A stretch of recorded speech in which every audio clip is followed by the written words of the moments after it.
What's going on, Panthers fans? You're watching Panthers Today by Chat Sports, and I'm your host, Tyler Smith. And on today's show, we're talking draft. We're in the middle of the offseason right now, so we got to talk about who the Panthers could potentially look at in the 2026 NFL Draft that's coming up in April. The Panthers have the 19th overall pick in this year's draft. So on today's show, we're going to look at the top 5 draft targets for your Carolina Panthers. Before we do, though, we're going to jump in and look at what the Panthers need on this roster heading into 2026. As far as team needs go, I would say offensive line is up there at the top, right? You have an aging Taylor Moton. You have interior offensive linemen that are set to be free agents. You got Ike Ekwonu that's dealing with a patellar tendon injury. He's going to be out for a portion of next season, I would assume, as well. So you got to look at potentially drafting a tackle here in 2026. What about pass catcher? What about more weapons for Bryce? Like, you want to make this offense as sports car-like as possible around your quarterback that we could say right now is going to elevate stars to the next level, at least as it stands currently. Like, you need more pass catchers. You need more weapons around them. Ted McMillan, Jalen Coker are great, but what about a tight end or a third receiver to go out there and really complement the rest of this Carolina offense? Edge rusher is huge as well.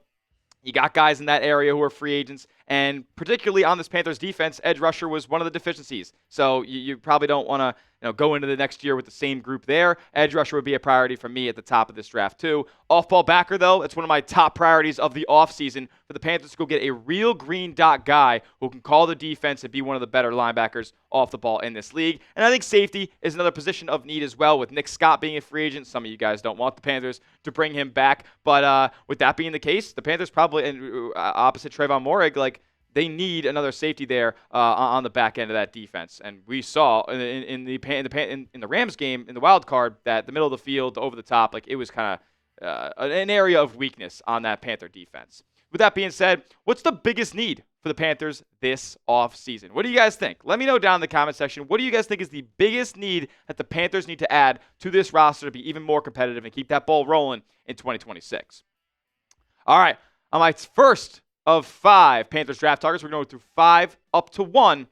Yeah, of course, I didn't address any of the positions of need. I'm going Caden McDonald over with the Ohio State University. If the Panthers want to fortify the trenches, fortify the interior of that defensive line, then look no further than the absolute behemoth in Caden McDonald. PFF did have him mocked to Carolina at pick 19, so I didn't necessarily pick this guy out of thin air. Like, people around the NFL, people who cover the NFL, are saying that this could be a Panthers draft target here. So don't kill me that we're going with D-tackle first. I know it's a strong position on that Panther defense, but this would fortify the trenches. This would give the Panthers maybe one of the best, if not the best, interior defensive line in all of football. This guy put up crazy numbers in Columbus this past year, man. 10 pressures from the D-tackle spot, 3 sacks, but what really gets him going is this ability to defend the run. Like, he is a true run stuffer. He's got work to do in the past game, but he put up numbers in the Big Ten this past season. So you pair him alongside Derek Brown, and you have a serious D-tackle duo on your hands. And remember, there's a couple of free agency moves that the Panthers could go out there and make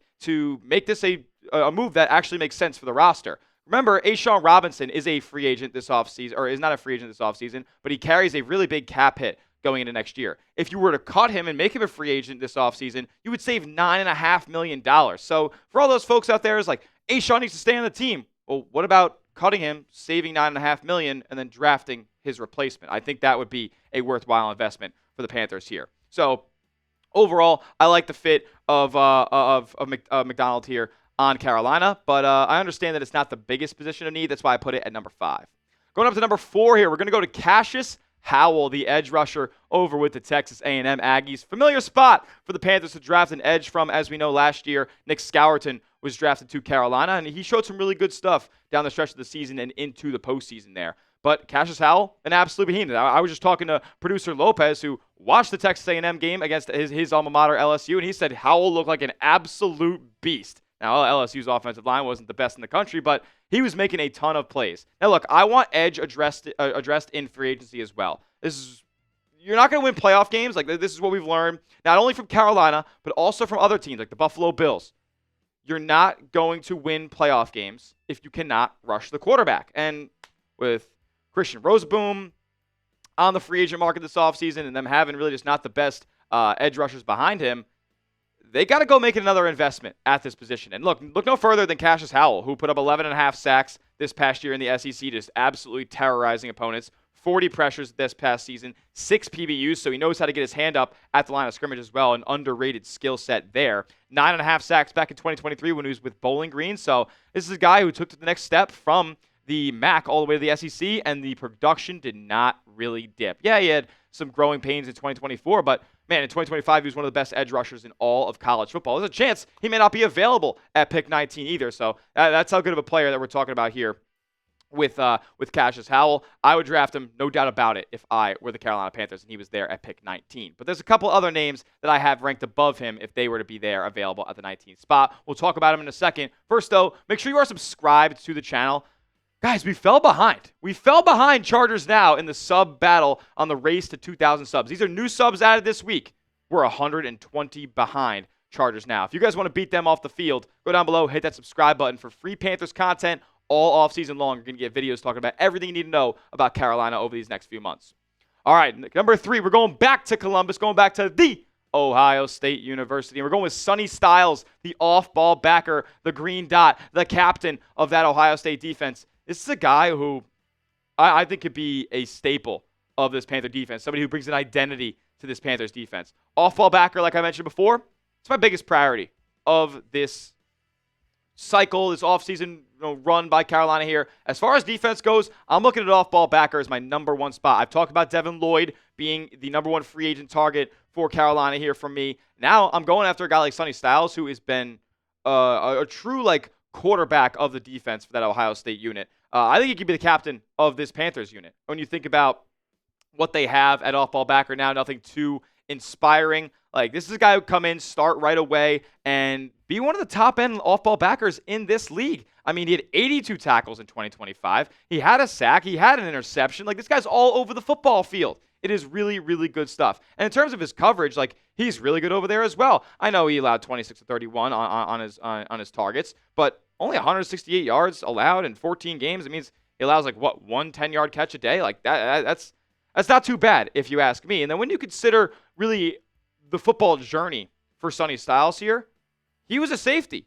Oh, who's another guy who was a safety turned linebacker that worked really well in Carolina? That's one Thomas Davis, who's around the organization often. I think this could be a guy who learns from Luke Kuechly. Dan Morgan was a linebacker, the general manager, so maybe he could be keen on bringing a guy like this to Carolina at pick 19. I'd be all over it. What a lot of people like to talk about with Sonny Styles is the in-between-the-ear stuff, the mentality that he brings to the linebacker position that would work so well as an identity shifter and a culture shifter on that Panthers defense.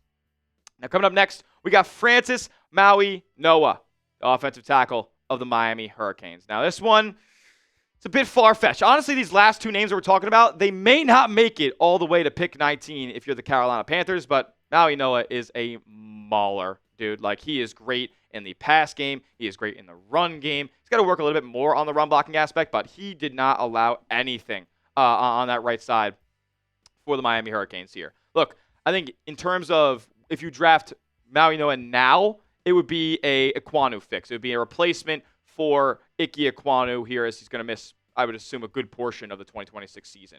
Long term, though, we're already seeing Father Time kind of trying to catch up with Taylor Moton there. So I'd be in on making him the long-term replacement at the right tackle spot where he's more comfortable. He could be a blindside guy, and that's what a lot of people project that he could turn into as his NFL career develops. But right away, he could be that right tackle. And long-term, Ike Ekwonu goes back in the left tackle spot, then you have Maui Noah here for that right tackle spot, solidifying your Panthers offensive line, bookending tackles to keep Bryce Young protected. Now, in terms of his grades and his stats and numbers over at Miami this past year, losing out in the national championship game, had an 83.6 PFF grade, 87 pass blocking grade. See the run game? It's leaving a little bit left to be desired, but still good there. 2 sacks allowed and only 7 penalties in those 14 games. So I like that. What I saw a lot out of Maui Noah. He continues to rise up draft boards at this point, as a lot of guys who end up going late into the college football playoff do. But what he's really touted for is athletic prowess, man. I think it was his head coach who made a comment about his muscle density. We'll talk about it in a second. But there was records of him reaching at least 20 miles an hour on some downfield runs.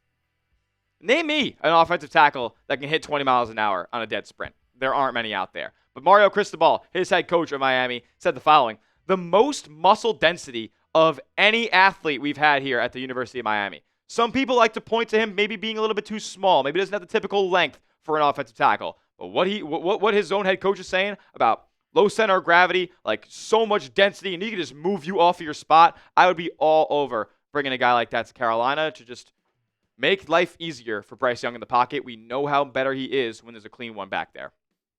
Number 1 on the list of Panthers draft targets. You guys know it was coming.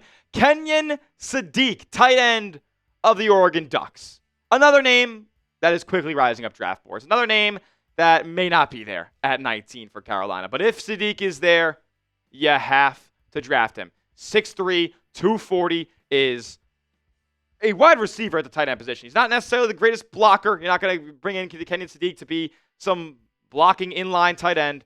But what you can bring him in here for is explosive plays. Go up and get it type of ability. 50-50 ball catcher. Like, he can have an offense tailored around him if you bring him to the Carolina Panthers here. I think he would come in potentially being Bryce Young's favorite target in year 1. If you look at what he did this past year at Oregon, 51 grabs, 560 yards, 8 touchdowns. He did have 6 drops, though, and that was something that we hadn't seen too much in his career. But as he got more opportunity this past year in Eugene, the drop issue did arise. And that could be the reason that he makes it all the way to pick 19. And look, I'll tell you right now, that might not. That wouldn't be a reason that it takes me away from drafting Kenyon Sadiq here. That's something that can be corrected in the early portion of your NFL career. But look, there's a good chance that this guy, with as athletic as he is, he might test himself out at Carolina's range here in the draft. His combine numbers are going to be ridiculous. His measurements are going to be ridiculous. His RAS, his athletic score, are going to be ridiculous. And that might end up pushing him all the way towards the top 10 of this year's draft. So Carolina, Panthers fans, hope that he doesn't ball out at the combine and you can end up taking him at pick 19 because I think he's a surefire weapon at that tight end spot. A lot of people are calling him what Evan Engram was supposed to be coming out of college. So with that being said, I think Sadiq would be my number 1 player that if he's there at pick 19, I'm picking him over Styles, over Cassius Howell, over Caden McDonald, and over Francis Maui-Noah as well. Pick your favorite for me down in the comment section right now. Who's it going to be? If you had to pick one of these 5 names to be drafted by Carolina Panthers, if it's Kenyon Sadiq, type 1. If it's Francis Maui-Noah, you want to shore up that tackle spot and get some insurance on Iquanu, type 2. If it's Sonny Styles and you want a green dot captain the defense, type 3 in the comment section. If it's Cassius Howell, you want another edge rusher, another Texas A&M Aggie, type 4. And if you want to fortify the interior of the defensive line and go with Caden McDonald, type 5. Let me know what your thoughts are down in the comment section, as that will do it for today's show. Make sure you are subscribed to the channel, youtube.com/Panthers Today, for the latest and greatest on your Carolina Panthers all offseason long. We'll see you guys next video, and as always, keep pounding.